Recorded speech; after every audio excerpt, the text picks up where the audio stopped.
Oh, what it do, YouTube? It's your boy TK Goated here. Welcome back to another video. Today we finna react to something a little different this time. We finna react to my boy Cosgrove, the tiny moments that completely rewrote NBA history.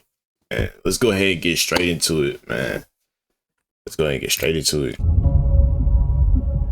The crazy thing about the NBA is that it isn't always shaped by blockbuster trades or superstar decisions. Sometimes it all comes down to the tiny moments nobody thinks twice about. A random injury, a split-second decision, a front office hesitation, and suddenly the entire league's timeline gets thrown off course. Today, we're looking at some of the NBA's biggest what-ifs, the sliding door moments where something small could have changed everything. Because in the NBA, even the smallest twists can create a massive ripple effect.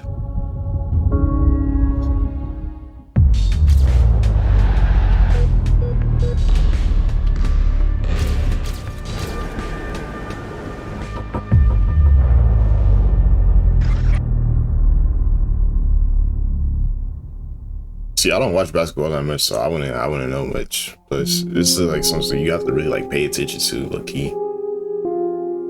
In the early 1990s, Shaquille O'Neal and the Notorious B.I.G., aka Biggie Smalls, were both rising icons in their own lanes. The two were fans of each other's work, and over time, they built a genuine friendship. That bond even led to a collaboration, with Biggie hopping on a track for one of Shaq's albums. Fast forward to March 6, 1997, Shaq was in Los Angeles celebrating his 25th birthday. That night, he met up with Biggie, and the two planned to meet again at the Soul Train Music Awards after party happening just 2 days later. I had on a cold white suit and with the white hat and all that. I put some headphones on. I was actually on my way. I was dressed, ready to go. But that second meetup never happened because Shaq accidentally fell asleep. He slept straight through the entire party, and it wasn't until the next morning when a call from his mother woke him up with devastating news. She said, "Did you go to the party?" And I'm like, "No, what are you talking about?" She said, "You know your friend was shot." Biggie had been killed in the early...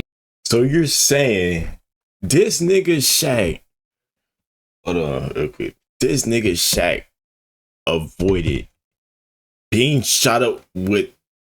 Nah, that's crazy. Because this dude slept. Bro, nah, that's actually crazy. Cause what if he would have went? You know what I'm saying? That's crazy. Hours of March 9th, 1997, shortly following the after party that Shaq was supposed to be at, a car pulled up alongside the SUV Biggie was riding in and opened fire. And just so like if Biggie would have went in there, he would have got shot up too. I mean, Shaq would have went with Biggie, he would have got shot up too. That's crazy. Now you're thinking about it, low key. That one of hip-hop's greatest voices was gone. To this day, Shaq still wrestles with the what-ifs. He wonders if he could have somehow prevented Biggie's death if he had been there. I think that man would have changed things. If Shaq would have said, "You know what, I'm gonna come with y'all." I'm sure him and Big would have rolled together. I definitely think if Shaq would have been there, it definitely would have changed. Definitely would have changed. Probably. Yeah, probably. And naturally, when people imagine that scenario, they always picture themselves stepping in as the hero. I don't fault Shaq for that at all. But there's another angle people don't talk about. What if Shaq had become a victim too? What if the roles were reversed? That's what I'm saying. Like, Shaq could have easily got shot that day too, bro. Damn. Think about it. Dang. All them years that we know of Shaq, bro, and Kobe, bro. That could have been easily erased. While spending years wishing he never invited Shaq to that party. Or even worse, what if both of them were killed that night? As an NBA fan, I can't help but to think about how history would have changed if Shaq had been shot and killed. That's immediately where my mind went the first time I heard this story. And while Biggie's death is heartbreaking on its own, a part of me is genuinely thankful that Shaq fell asleep. I understand why Shaq doesn't view it that way. It's human to wonder if you could have made a difference. But I know for a fact his mother must have felt a wave of relief when he answered the phone, because she knew he had planned to be at that same party. Looking back, it truly was a blessing that Shaq took that unplanned nap. Yeah, he might not see it as a blessing, but I'm sure the people who love him do, because without that moment of pure accident, who knows how NBA history would have unfolded. That you fall asleep, bro. Patrick Beverley has played for 7 different NBA teams throughout his career, but what a lot of people don't know is that he almost started his journey on one of the most iconic squads of all time, the 2010 Miami Heat with LeBron James, Dwayne Wade, and Chris Bosh. Coming out of Arkansas, Pat Bev wasn't exactly high on NBA radars, but let me show this story stuff.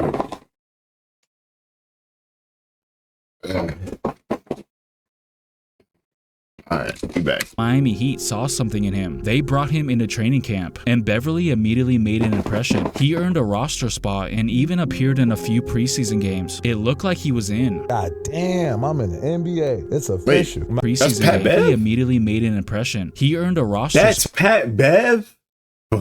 Pat Bev don't look like no Pat Bev. You know what I'm saying? And even appeared in a what? few preseason games. It looked like he was in. God damn, I'm in the NBA. It's official. Mind you, LeBron is there and everything. The decision, I'm part of that team. I'm ecstatic. Not only I'm on the Heat, LeBron James, Chris Bosh, and D-Wade is here. Signed contract. God damn, I'm really a part of this. I'm here. He was with But fate had LeBron and other D plans, Wade. and the crazy part is, the thing that I've derailed never him wasn't heard even this. his fault. During a preseason practice, the Heat were running a 3-on-3 drill. LeBron was dominating, and head coach Eric Spoelstra wanted someone to step up and try to stop him. That's when Mike Miller volunteered. Practicing.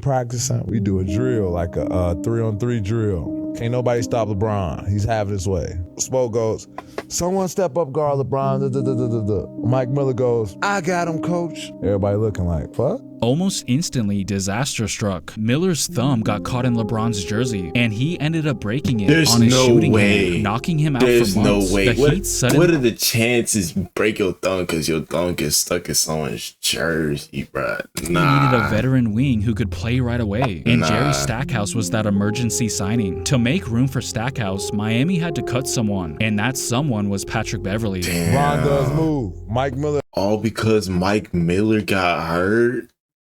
That's crazy. The hands get caught on Bron. Either broke thumb or something, hand injury. He's out. They need bigger guard. They cut the guy who makes the least on the contract. Me. I'm out the league that fast. Because he wanted to be, Mike Miller wanted to all of a sudden be all defensive one day. Looking back at how the 2011 That's NBA Finals played out, crazy. That's crazy. Dude, they legit cut Pat Bev because of something that somebody else did. But nah, you can't make this up, bro. You can't make this up, bro. Oh my God, bro. It's hard I would not have been to- so, I swear to God, I would have been so hot. I swear to God, I would have been so hot. I'm like, you gonna cut me because this nigga went to act like he was the defensive player of all time or something? Like he was a defensive player or some shit, bro? He want to step up and guard LeBron. Now you want to get injured and shit. And now you want to cut me because of something that his dumb ass did? Bro, come on, man. wonder. The Heat I'd were have been torched by hot, Jason bro. Terry that series. Maybe Beverly locks him up. Maybe Terry doesn't explode the way he did. Maybe that changes everything. That offseason, Probably, you never Miami know. drafted Norris Cole, who eventually helped them win the 2012 championship, a role that could have belonged to Beverly. Instead, Pat Bev went overseas, battled his way back, and finally got That's another crazy. NBA shot in 2012 with the Houston Rockets. That's And from the minute he crazy. stepped on the court, he made sure everyone remembered his name. He quickly became one of the league's most feared defenders, clearly fueled by what happened in Miami. Second quarter, Beverly throws it down. Yeah, I could never. Great cross. On me, if I was Pat Bev, I would never play in Miami again. I don't care. I would rather retire than play with Miami again, bro. The way y'all niggas did me because of something that had nothing to correlate with me at all. Like, come on, By man. Beverly. I played for Miami. With LeBron, they cut me. Ron got there, they cut me. I remember like it was yesterday, so yeah, it's a chip on my shoulder. I was cut by the Heat.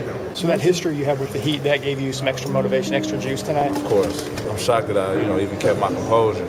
And while Mike Miller would later come up huge for the Heat in the 2012 and 2013 finals, you could argue he also indirectly cost them the 2011 title because that team desperately needed someone like Patrick Beverly to slow down Jason Terry. Magic, what do you expect from LeBron tonight? I want to see him, Stewart, have some fun. Get into his defense because the key is, can he stop Jason Terry? Starting a fashion And brand Jason should not Terry feel was that this much of a impossible. threat? Traditional Nah, print-on-demand chill out. platforms claim to But support yeah, it creators. definitely could have been a little bit different if they had Pat The one Bev. thing Now missing- I'm thinking about it. But who knows? That him being cut probably made him a better defender. You never know. Like, it's the same thing. Like, the same thing that I'm thinking of. Like, it isn't as extreme, but the hands-on manual type thing. People are like, what if he had two hands? But what my argument with that is, if he had two hands, he wouldn't work as hard as he did to be as good as he is right now. You know what I'm saying? Because if he had 2 arms, he wouldn't work as hard. But now he has 1 arm, he has to work harder than everybody else.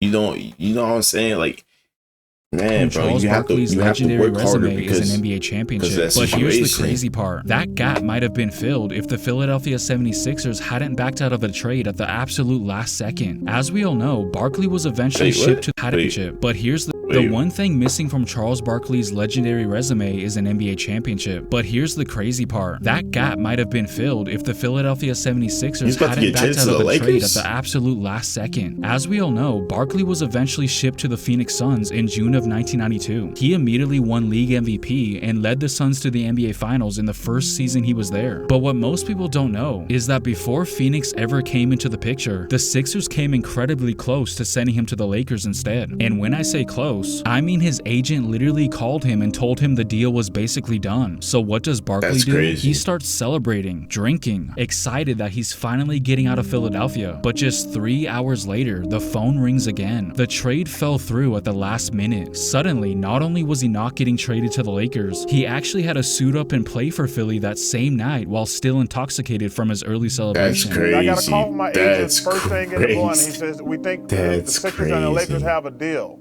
And he says, I would not play that game. Like, what? I'm drunk, bro. You think I'm finna go to a game and be like, oh, I'm finna play 100%? Stop. Deal done? He says, yes, the deal is done. So we went out and started celebrating. And then about 3 hours later, I get a call from my agent saying the Sixers backed out of the deal. I have never drank before a game before, but that's the only time I've ever did it in my life.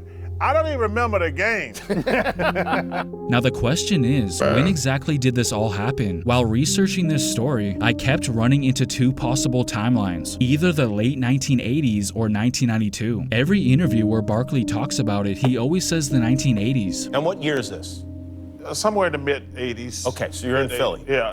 It was in the late 80s.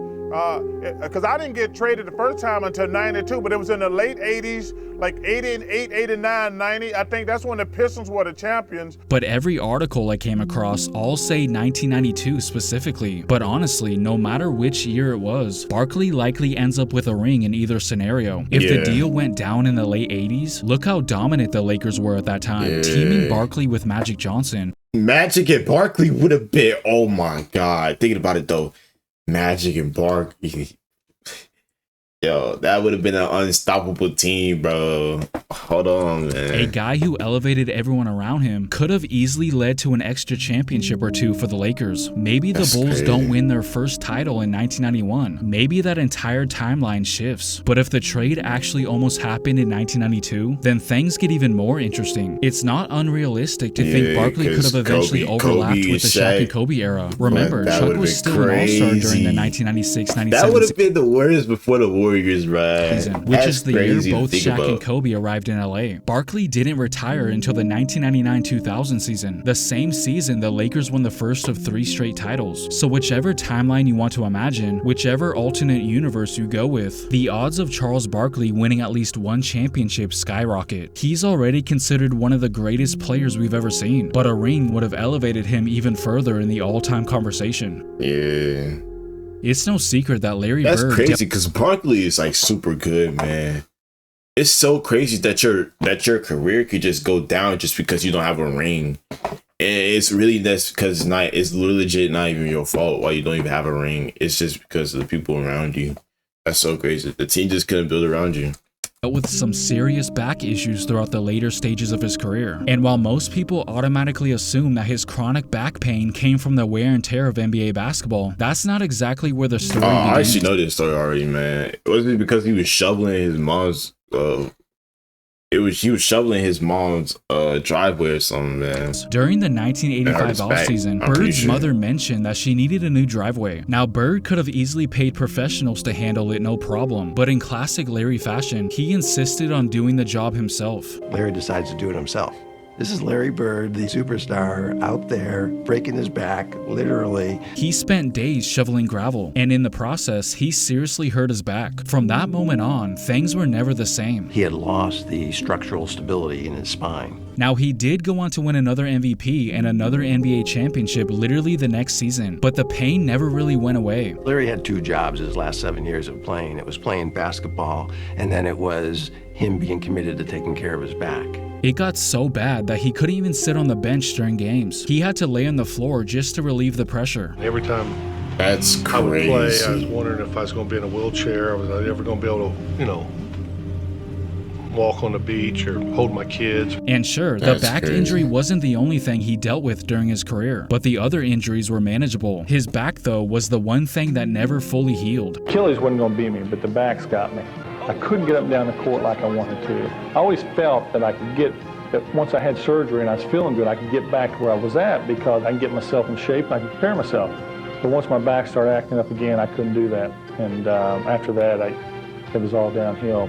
I thought that it would pass eventually. It shaved years off his prime, and ultimately it shortened his career, which officially came to an end in 1992. Now, calling this a what if might sound like a stretch, because Bird had already accomplished so much before the injury. Normally, what ifs are reserved for players whose careers were derailed before they ever had the chance to achieve greatness. But still, there's nothing wrong with wondering just how much more dominant Larry could have been. How much further could he have pushed his legacy? How much stronger would his case be? What if he didn't shovel? You know what I'm saying? What if he didn't do it himself? That'd be so, bro. It's like you can't say anything but what if, like what if, So like he really could have been more dominant. He probably could have lasted a few more years too. That's crazy. In the GOAT debate, if his back never gave out. That's crazy, man. See, that lower back pain is something different. See, I don't have it, but like, man, I'm telling you, bro, there's a lot, like, there's not like a lot of athletes, but like, I'm telling you, bro, that's like one of those type of injuries that like you can't fix for real. You know what I'm saying? Like, those are one of those injuries that like, yeah, there ain't no really easy way of fixing it, man. But I hope you guys enjoyed the video.